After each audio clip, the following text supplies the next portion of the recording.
పెట్టుకొని వాడు ఆ పిల్లని పెళ్లి చేసుకున్నాడు అని అనిపించింది. ఏమనాలి మనం? ఎంత జాగ్రత్తగా అమ్మాయి స్కెచ్ చేసి ఉంటున్నట్టయితే ఆ పిల్లాన్ని పెళ్లి చేసుకోవడానికి. ఆడపిల్లలకి నేను చెప్తున్నాను, ఇలాంటి దిక్కుమాలినటువంటి పనులకి మీరు స్కెచ్లేసి దరిద్రమైనటువంటి జీవితాలని జైలు పాలు చేసుకునే కంటే మీ మేధో సంపత్తిని సమాజానికి ఉపయోగించండి, మంచి కోసం ఉపయోగించండి.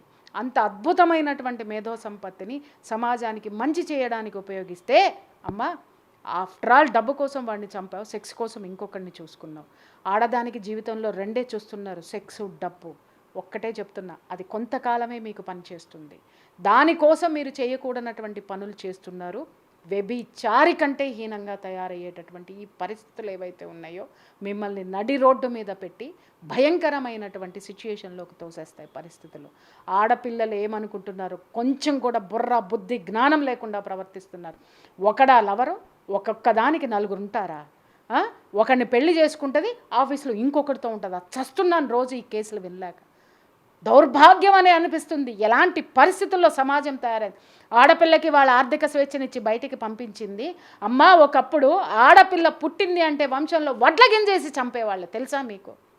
అరే, ఆడపిల్ల కడుపులో ఉందంటే స్కానింగ్ తీయించి ఆ ఆడపిల్లని పిండంగా ఉన్నప్పుడే చిరిమవతల పారేసేవారు. అలాంటి ఆడపిల్లల గురించి ఎంతమంది మహిళా మూర్తులు ఎంతమంది ఫైట్ చేస్తేనో, ఎన్ని విప్లవాలు నడిస్తేనో, ఎంత పోరాటాలు జరిగితేనో ఈరోజు మీరు గడప దాటి దేనికోసం పోరాడారు? మీరు ఇలా వచ్చి మర్డర్లు చేయడానికో, ఒకటికి నలుగురిని మెయింటైన్ చేయడానికో వాళ్ళు పోరాటాలు చేసి ఈ స్వాతంత్రాన్ని మన అయినటువంటి మహిళలకు ఇవ్వలేదమ్మా. వాళ్ళు దేనికోసం చేశారనుకుంటున్నారు?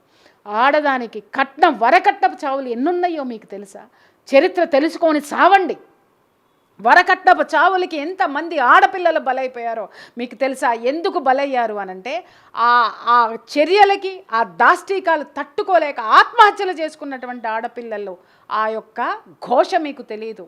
ఎందుకు విప్లవం, ఎందుకు వచ్చింది పోరాటం అంటే ఆర్థిక స్వేచ్ఛ. స్త్రీకి విద్య ఉంటే తెలివి ఉంటుంది, ఆత్మశక్తి ఉంటుంది, ఆత్మధైర్యం ఉంటుంది. ఆ ధైర్యంతో బయటికి వచ్చి తన బతుకు తను బతకగలదు. ఇలా ఆత్మహత్యలు చేసుకుని హత్య చేయబడకుండా ధైర్యంగా బ్రతికి బిడ్డల్ని బ్రతికిస్తుంది, కుటుంబాన్ని బ్రతికించుకుంటుంది. ఆడదానికి జీవితం కావాలి, బ్రతుకు కావాలి, ప్రాణం కావాలి. ప్రాణం నిలబడాలంటే విద్య ముఖ్యము. విద్య ఉంటే ఆర్థికపరమైనటువంటి ప్రగతి ఉంటుందని మన ముందు తరం ఉన్నటువంటి మహిళా మూర్తులందరూ పోరాటాలు చేసి మనకి స్వాతంత్రం ఇస్తే బరి తెగించి రోడ్డు మీద పడి కాలేజీకి పోండి అంటే మీరేం పనులు చేస్తున్నారు? ఆఫీసులకు పోయి మీరేం పనులు చేస్తున్నారు? సిగ్గు లేదా? పైగా వ్యక్తిగతమైనటువంటి స్వేచ్ఛని మాట్లాడడానికి సిగ్గు లేదా? నా దగ్గరికి రండి, నేను చూపిస్తే ఎంత నీచమైన కేసులు పొద్దున్నే వస్తున్నాయి.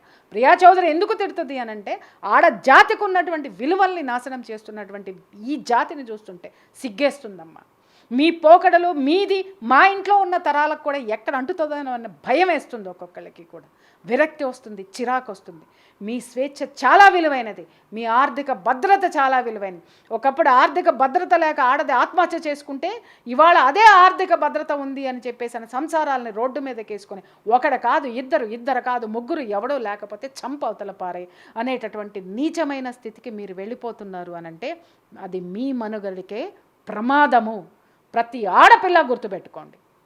అయితే ఇక్కడ చూడొచ్చు మేడం, ఎంత